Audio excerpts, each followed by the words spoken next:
So I got a story. It's a true story. It happened in 2019, the summer of 2019. There's a reason why I titled this motivational scam or whatnot. Not to be taken literally, but in this case, it was. So let me preface this story by saying this.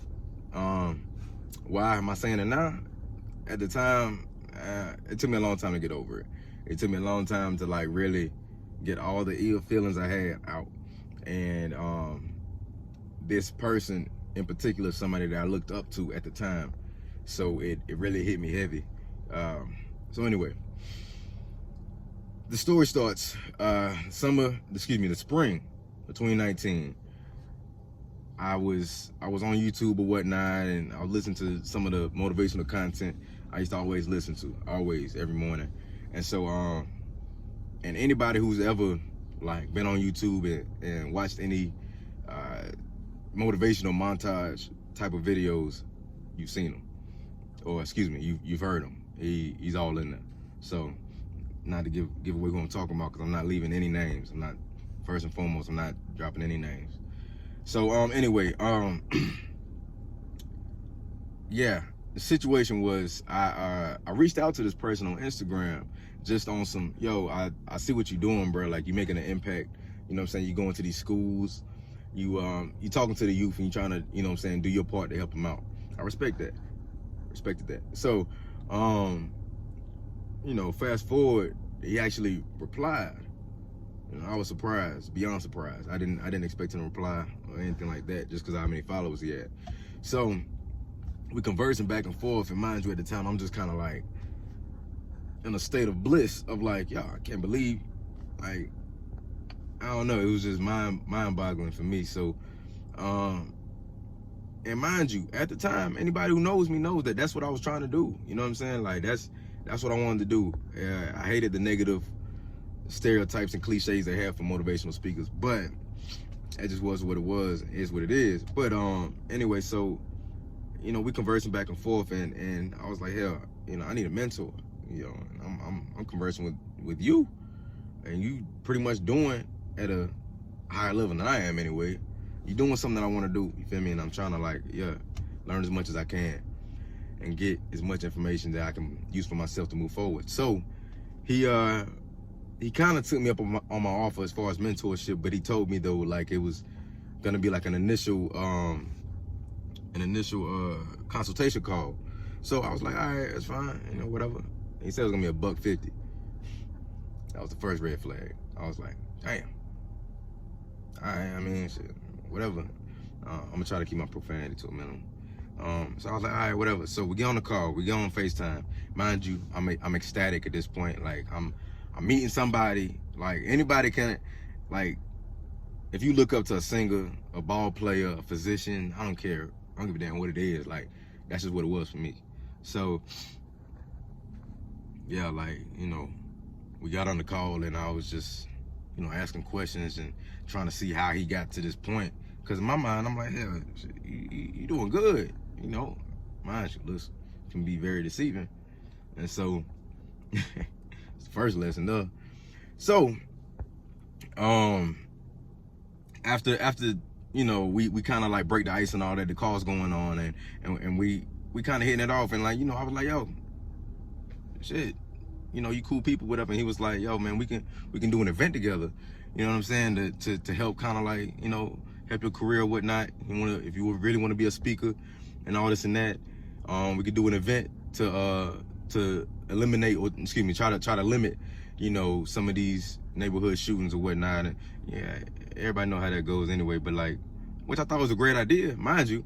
I was all for that. But the event eventually would be like supposed to have been like a back to school event. So anyway, we going through like kind of like just preliminary talk, just kind of going back and forth, and I'm like, all right, if you serious, we can actually do it. Mind you, I ain't never did no speaking. Like, this will be my first time doing like a real speaking engagement, so I'm legit.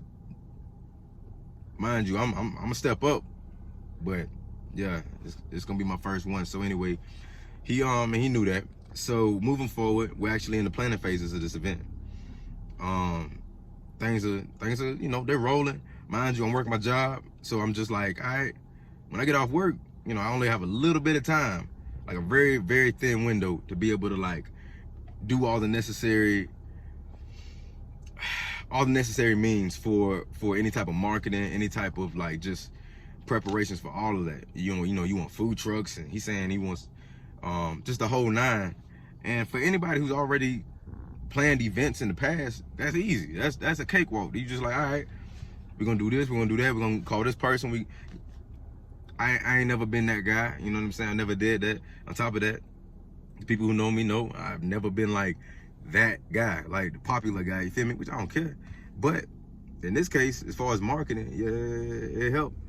So it would help anyway. So yeah, we, you know, it was a bit of back and forth we were having. Communication was just broken, you know what I mean? Like he barely answering the phone. I'm pretty much like I got the picture within a week. I was like, all right, bro, I see, you know what I'm saying? You ain't trying to have your hands on nothing. I got you. Which that was red flag number 2. So I'm just like, all right, man, I'm gonna take care of it. And, you know, running around like a chicken with my head cut off, trying to get things figured out.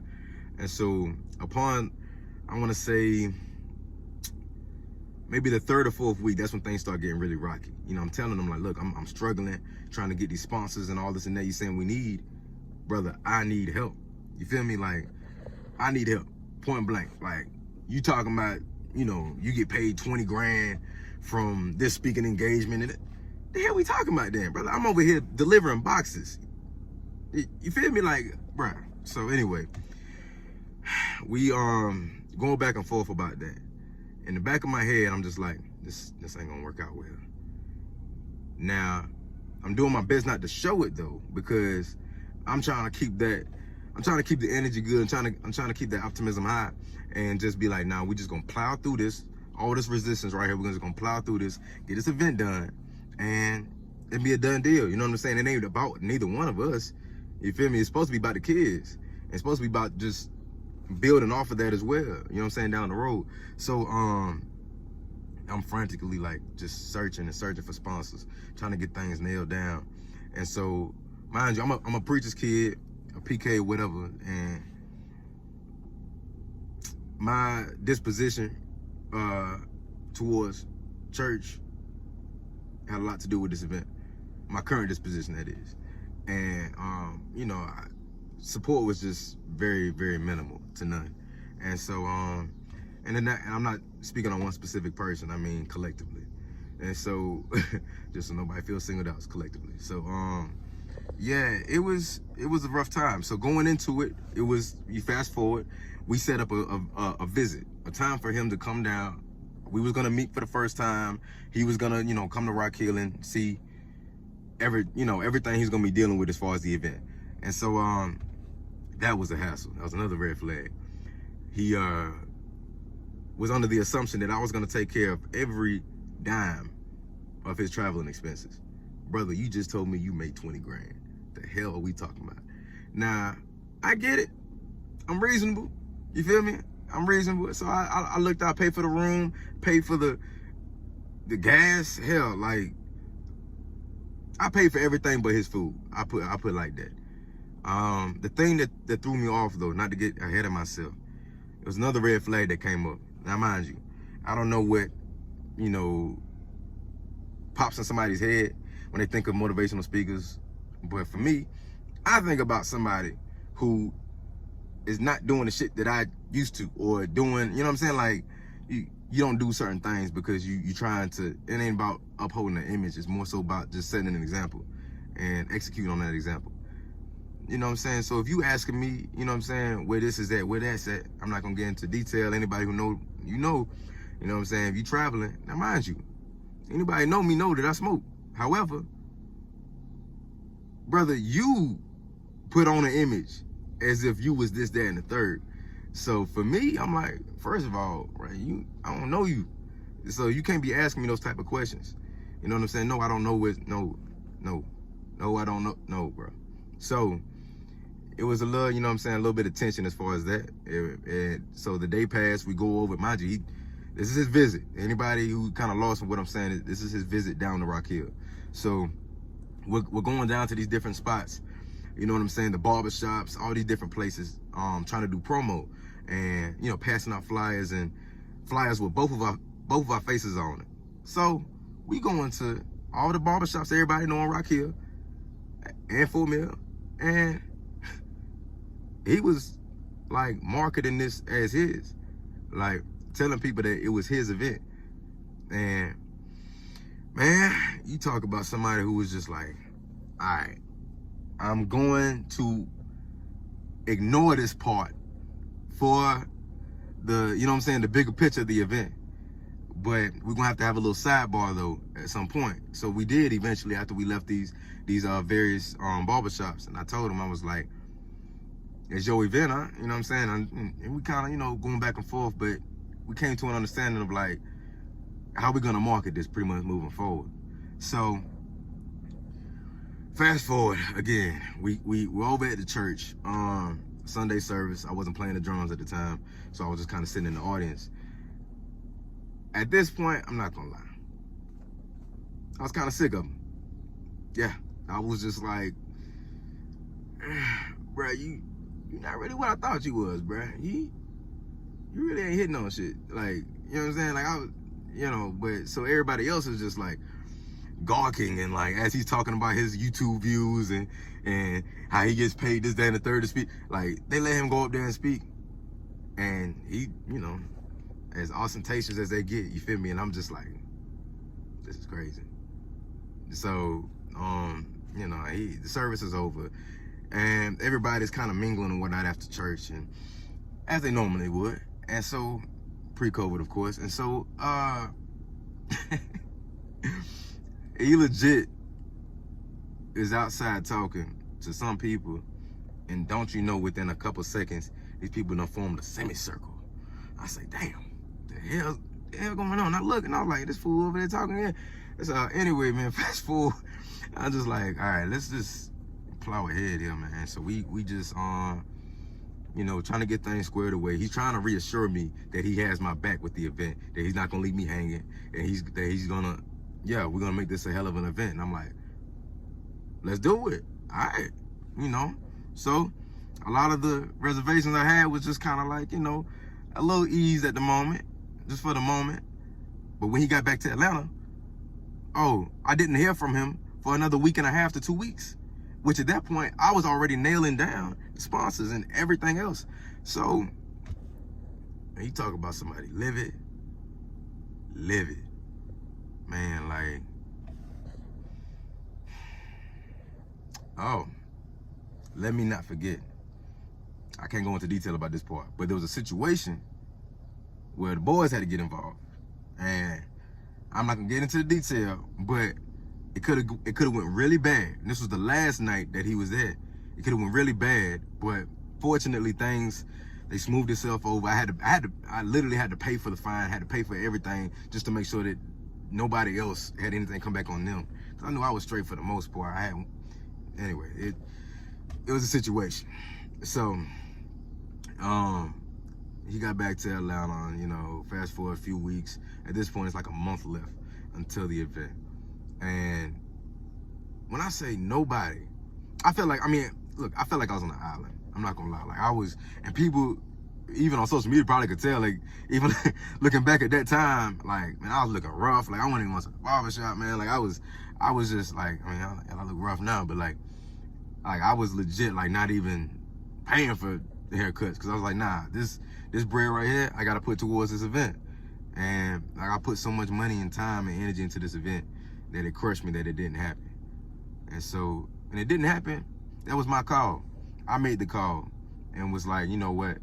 I'm gonna cancel this just because I know that I'm gonna end up going platinum with him, first of all. And secondly, I already know that nobody else was gonna give a damn. Now, some people may have. And for those people, thank you. I appreciate it, and I apologize for it not taking place.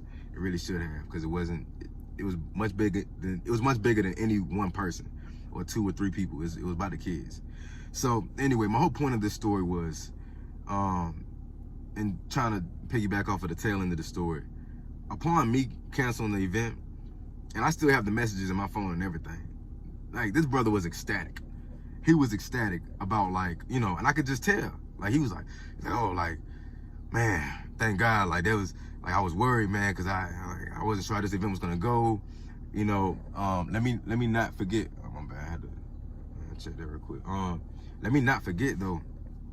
Initially, this brother, he asked for no money. He asked for nothing. He said he didn't want a dime. He said he did not want to get paid. He said he's just doing this out of the kindness of his heart. But then when he realized that certain people weren't supporting, and that he realized that, oh, Terrell don't got 30 bands just sitting around, so he was like, oh yeah, I'm gonna need for somebody to come up off of like 1,200, 1,500. Oh, you ain't got 1,500? I'm gonna need somebody to give me like at least a stack. And that was my last red flag. I was just like, boy, you ain't fit the food with, boy. For real, like, that's why I was thinking something was wrong, something was off or something. Like had to be. Even with that other situation I can't speak on. Like, the way I peep certain things out, and the people that know me know how I handle certain situations. And I was just like, boy, you ain't fit the food with. So, this message is to anybody. I don't give a damn what you're trying to do in life. If you think you need a mentor, make sure your vetting process is very thorough. Don't let nobody jip you. Don't let nobody get over on you. You know what I'm saying? Even if you're not trying to be a speaker or nothing like that. Like, if you like, I don't care what you're doing, man. Like, listen to your instincts. Your instincts will not steer you wrong, in my opinion. Everybody's entitled to theirs, but that's my opinion. Your instincts won't steer you wrong. Still working on that myself, but like, nah. You know, I learned a lot from that situation. Not to put people on pedestals, not to, you know what I'm saying, have these crazy expectations for people when really they can never meet them. But in that case, where I really looked up to him, and I've listened to so many people, Les Brown, Tony Robbins, and the fact that I'm naming those people, that's how you know it's not them. But like, yo, like I've listened to all these people, and for me to be able to actually meet one and possibly collab with one, that was, there's no emotions, you know what I'm saying? There's no words that comes remotely close. But not to be overly long-winded, I know this is a long video, but I just want people to understand that, like, for one, that's what happened. For the people that were still wondering, like, that's what happened. And that took a lot out of me. I did not want to speak anymore after that. That took a lot out of me. I was like, man, if this is how they are, I don't want no parts of it. Because he just wanted to take my money and go. And I found it funny how, you know what I'm saying, he probably will see this video, which I could care less. You feel me? I'm just like, bro, you kept me as your friend on Facebook just so you can make sure that I wasn't, like, you know what I'm saying, talking slick or trying to, like, bash your character or your quote-unquote brand, if you will. And I'm like, brother, you have no idea. Like, because I was on my way to Atlanta, but I'm glad EJ called me. You know what I'm saying? He talked some sense to me. You feel me? Like, but, like, I don't let nobody play with me. What do people I love care about? Point blank. And that was one of those situations where you just gotta chalk it up as a learning experience. Never again is all I'm gonna say. Never again. So that is why it's called motivational scam. That was a scam. Sure enough, it was a damn scam. Like, this guy, the one who talking to me like, yo, King, you gonna do great things, King. You really? This guy? You know what I'm saying? But I felt dumb. Cause I'm like, damn, boy, you should have known you stay about 10 feet from people who speak in third person. Feel me? That's big fat. Like, I don't fool people like that. Like, I already keep to myself, but that was a situation I had no choice but to learn from. So I hope this helps somebody. You know what I mean? And if you want to pursue motivational speaking, then do that. But make sure you be authentic. You be your own person. But you have to. Because there's so many fakes out here. So many people want to put on for social media, and they be scared when they feel like that's gonna be compromised. But man, bro, I'm not here for nothing. You feel me? But I want this video to help somebody. You feel me? Like, yeah, I want this video to help somebody. So I appreciate y'all watching. I am actually gonna come out with a lot more content too. I've been writing now.